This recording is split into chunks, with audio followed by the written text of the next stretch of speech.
최근 한국 시니어들의 행복 지수가 급격히 하락했다는 충격적인 소식이 전해졌습니다. 단순히 지수가 낮은 것도 문제지만 하락하는 속도가 너무 빠르다는 점이 더욱 우려됩니다. 세계 행복 보고서에 따르면 한국의 행복 순위는 최근 2년 사이에만 무려 15계단이나 떨어졌습니다. 전체 순위는 67위에 머물렀으며 이는 경제 수준에 비하면 턱없이 낮은 결과라고 볼 수 있습니다. 특히 60세 이상 고령층의 행복도는 전 연령대를 통틀어 최저 수준을 기록하고 있습니다. 청년 세대보다 고령층의 행복도 낙폭이 훨씬 크다는 사실은 우리에게 많은 시사점을 던져줍니다. 이는 현재 우리 사회의 시니어들이 구조적으로 매우 불리하고 고립된 환경에 놓여 있음을 뜻합니다. 행복도를 결정하는 여러 지표 중에서 한국 시니어들이 특히 취약한 부분이 세 가지 있습니다. 바로 사회적 관계의 빈곤과 소득의 안정성 부족, 그리고 삶을 스스로 이끄는 통제감의 상실입니다. 가장 먼저 살펴볼 원인은 소득의 절대적인 양보다 소득의 안정성이 현저히 떨어진다는 점입니다. 한국의 시니어들은 부동산 중심의 자산은 어느 정도 보유하고 있지만 당장 쓸 현금이 부족합니다. 국민연금 수령액이 충분하지 않고 은퇴 후 근로소득이 급감하면서 미래에 대한 불안이 커집니다.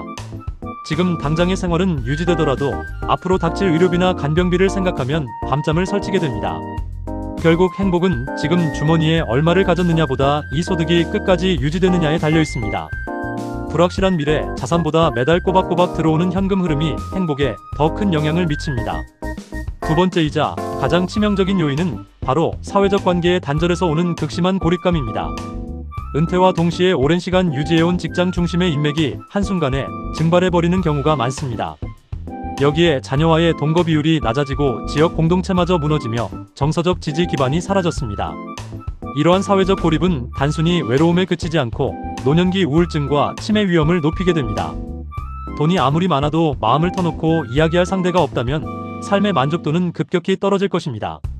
사회적 관계는 인간의 생존과 직결된 문제이며 행복을 지탱하는 가장 튼튼한 기둥이기 때문입니다.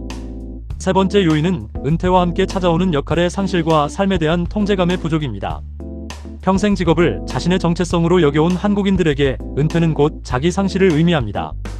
내가 사회에서 어떤 존재인지 증명할 길이 사라지면서 급격한 무력감과 허탈함에 빠지게 됩니다. 삶의 중요한 의사결정권이 가족이나 사회로 넘어가며 스스로를 쓸모없는 존재로 여기기 쉽습니다. 내 삶을 내가 스스로 결정하고 통제하고 있다는 느낌이 사라질 때 인간의 자존감은 무너집니다.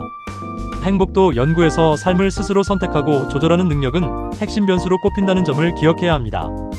마지막으로 높은 기대 수명에 비해 상대적으로 짧은 건강 수명 역시 큰 걸림돌입니다. 오래 살기는 하지만 병석에 누워 지내는 기간이 길어지면서 삶의 질이 급격하게 나빠집니다. 투병 기간이 길어지면 본인의 고통은 물론 간병 부담으로 인한 가족 간의 갈등도 피할 수 없습니다.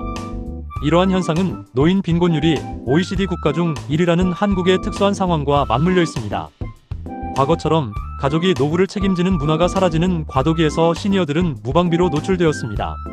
사회가 적응할 시간도 없이 고령화가 너무 빠르게 진행된 점도 행복도를 낮추는 원인이 되었습니다. 다행히 이제 국가의 정책 방향도 단순한 복지 지원을 넘어 사회 참여 회복으로 이동하고 있습니다. 단순히 돈을 주는 것을 넘어 일자리를 통해 역할과 관계를 동시에 해결하려는 노력이 시작되었습니다. 지역사회 안에서 돌봄이 이루어지고 주거형 커뮤니티를 통해 관계를 회복하는 사업이 늘고 있습니다. 시니어들이 다시 사회의 구성원으로서 목소리를 내고 활동할 수 있는 환경을 만드는 과정입니다. 행복한 노후를 꿈꾼다면 이제는 돈에만 집중하는 은퇴 설계에서 과감히 벗어나야 합니다. 앞으로 내가 어디에서 누구와 어떤 역할을 하며 살아갈 것인가를 먼저 진지하게 질문해야 합니다. 연금 계좌의 잔고만큼이나 중요한 것은 나를 반겨주는 이웃과 매일 나갈 수 있는 활동 공간입니다. 자산의 규모보다는 매달 안정적으로 들어오는 현금 흐름의 구조를 만드는 데 집중하시기 바랍니다. 화려하고 큰 집 한 채를 소유하는 것보다 이웃과 소통할 수 있는 커뮤니티 환경이 더 소중합니다. 건강을 위해 운동하는 시간만큼이나 사회적 활동을 유지하며 관계를 맺는 노력이 절실한 때입니다. 결국 행복은 나를 필요로 하는 곳이 있고 마음을 나눌 사람이 있을 때 비로소 완성되는 법입니다. 여러분의 두 번째 인생이 막연한 불안이 아닌 새로운 설렘으로 가득하기를 진심으로 응원합니다. 스마트 은퇴 연구소는 여러분이 더 건강하고 존엄하게 나이 들어갈 수 있도록 항상 곁에 있겠습니다.